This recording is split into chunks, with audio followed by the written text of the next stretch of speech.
We make the streams louder.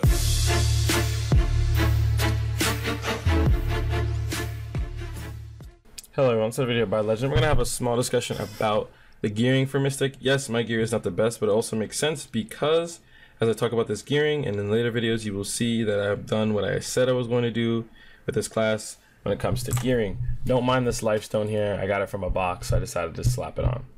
Other than that, you know, when it comes down to armors, what are the best armors for Mystic when you first start out? If you're a new player, if you know you don't have crystals and shit like that, specifically, listen to me when I say this. If you do not have crystals, which is something you should not invest in until you have boss gear, because good crystals that are worth having are expensive. Okay, you have to pre-order them for a decent amount, like 20 mil, 30 mil, I don't know how much, but you have to pre-order them for a good amount of money. Okay, you shouldn't be really investing in crystals until you have good armor, until you have certain pieces of gear. Now, essentially, yes, crystals are very strong. You can invest in them. They give you a lot of damage. But like I said, can't stress this anymore. If you do not have certain pieces of gear, if you don't have Zarka, if you don't have a specific offhand, if you don't have the Kudum that you need for your class or the RCE that you need, then the crystals are not, they're not, you don't need them right now. So if you do not have crystals, which you shouldn't have that early if you're a new player, then Teratos is the best armor to run. Yes, Teratos. Steel Teratos is like one of the strongest armors, pre-boss gear armors, if you're not running crystals. Like if you don't have crystals, like if you put like Runo versus Teratos with no crystals on them, either the armors, Teratos blows it out the water. Why? Because it's WP, it has evasion, it has accuracy, and I think it also gives health. Gives all those stats. Pretty well-rounded armor. No other armor in the game does that. Like no other armor set besides boss gear set gives you those stats. So let's be real, really solid armor if you're not running crystals. If you are running crystals but you do not have boss gear, well, number one, you're probably doing something wrong, and number two, if that's the case for you, then you know, just run your typical Grunno. I like Rokuba. It's nice, feels good. You know, you kind of block a couple attacks, feels good, man.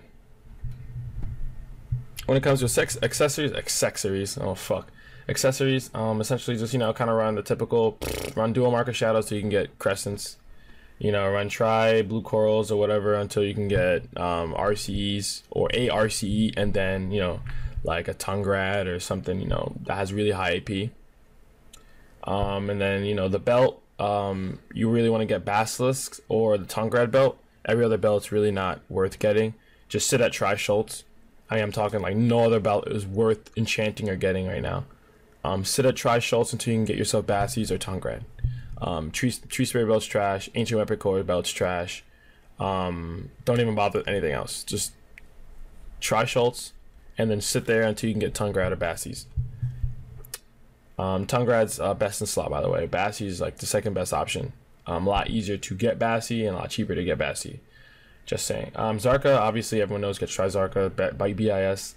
Dandy, if you can get Dandy. If you can't, get a Try Ultimate and sit at that until you can get Dandy. Don't bother getting it to Tet. It's not worth the stacks, not worth the money, it's not worth the time.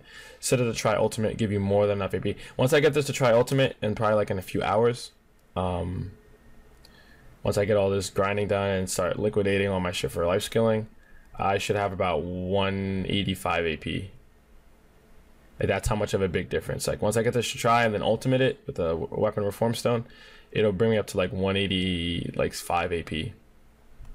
That is that much AP. I'll get like a fucking 30 something difference or increase. Sorry. For offhands, depends what you're doing. If you're doing some PvE, if you have a Kudum, by all means, fucking slap that shit on. If you have a Tri Ultimate Leather Vambrace, it's obviously the best slot for PvP. A lot of people have been running Kudum for PvP recently due to the tankiness.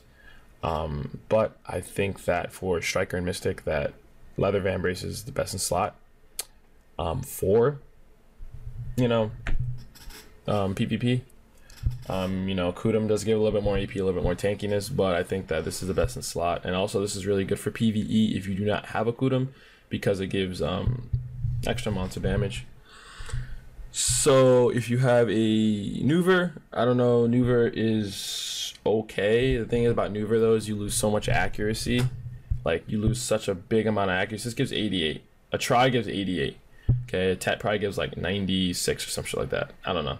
She probably gives 90 something, but you're losing so much accuracy, and then you're gonna have to run like 2 RCs to make up for it, and it won't even make up for that. Two try RCs only give like 26 accuracy, which is only 52 in combination, so you're still losing like 26. You're still losing like 26 AP, or like no 36 AP, sorry. So that's fucking huge. Like it's still a lot of sorry, not AP, accuracy you're losing. So Nuver, I don't know what good build revolves around Nuver, but it's just for how much AP you gain, you lose too much accuracy and other stats. You lose accuracy, DP, evasion, like you lose just so much. There has been talk about the AP threshold, so once you hit a certain amount of AP, that you gain extra extra percent of damage, which might, you know, after a number of AP, it might be more worth to just get that high ass AP count and one shot people, because your AP is so fucking high. It doesn't matter about evasion or anything like this, like anything else like that, or like how much DP you have. It doesn't matter because you're one shot anyways. If that threshold, or if that change comes through, or if it's already here, whatever have you, then that would be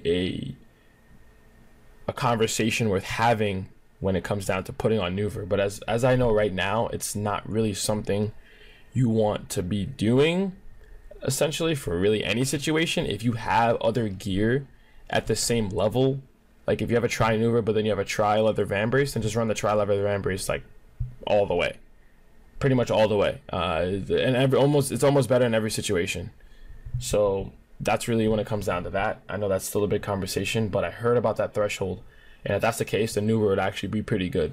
It might even be best in slot, for, you know, or it might be the best in certain situations. So that's really it when it comes to that. Obviously, necklace, Tri Schultz is like fucking insane. It gives 16 AP, so you could sit on Tri Schultz until you can go for like, you can sit on Tri Schultz until you hit Ogre Ring, till you hit Sicily's. You can go Seraphs, but Seraphs is like middle of the road. So Seraphs is kind of something, if you had like a shittier necklace than Schultz, you jump to Seraphs.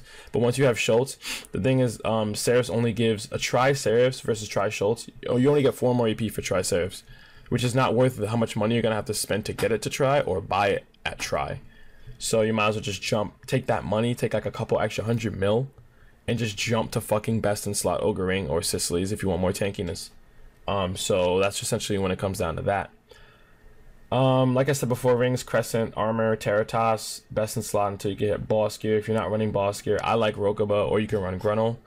You know, R1 RCE and Tungrad, depending if you're, you know, farming like Gyfin or what's the other place, Pilaku, then you'd probably want to run like 1 RCE Kudum and then like a Tungrad or something, higher AP, which is earring, something like that, something of that sort.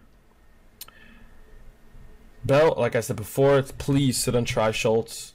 Like there's a lot of like, it's Bassies and Tungrad are the only belts you should be looking forward to. Other than that, if you don't have those belts, unless you already have a Tri or whatever, just sit at Tri Schultz. It's so cheap. You could pre-order this for a low price. I'm not gonna say the price because I don't want like everyone to fucking pre-order the same price, but you could pre-order this for a really low price. You could do it yourself. I mean, look, it's only 37 mil, like for a Tri. Like, look at this. That's cheap. You know, like the belt costs less than $1 mil to buy each. You can get this to Tri super easily. Get your Zarka. It might be hard to get a Zarka gauntlet now. Good luck with that shit. I got mine a long time ago. You know, around Striker release. After Striker release, I got my Zarka, so good luck getting one now. With Zarka and Mystic being out, just have fun. You know, and then like I said before, sit on the Tri Ultimate.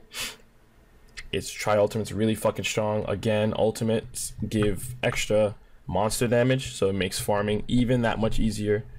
So bada boom, bada bing. Sit on that until you can get Dandy. Don't sell it. You wait till your Dandy gets to Tri, because Tri Ultimate weapon is just, it's stronger. Like once the Dandy will only be stronger than the Tri Ultimate weapon when it hits Tri itself. So just know that. If it's duo, don't slap it on, because it's not going to be stronger than your current weapon. You know what I'm saying? Just because the extra monster damage and the amount of stats it gives, it's just not going to be stronger than it until it hits Tri. Once it hits Tri, it will be stronger than the Tri Ultimate weapon. But that's it for the video. Hope you guys enjoyed. Hope you guys took something away from this. Like, comment, subscribe, and I'll see you guys in the next video.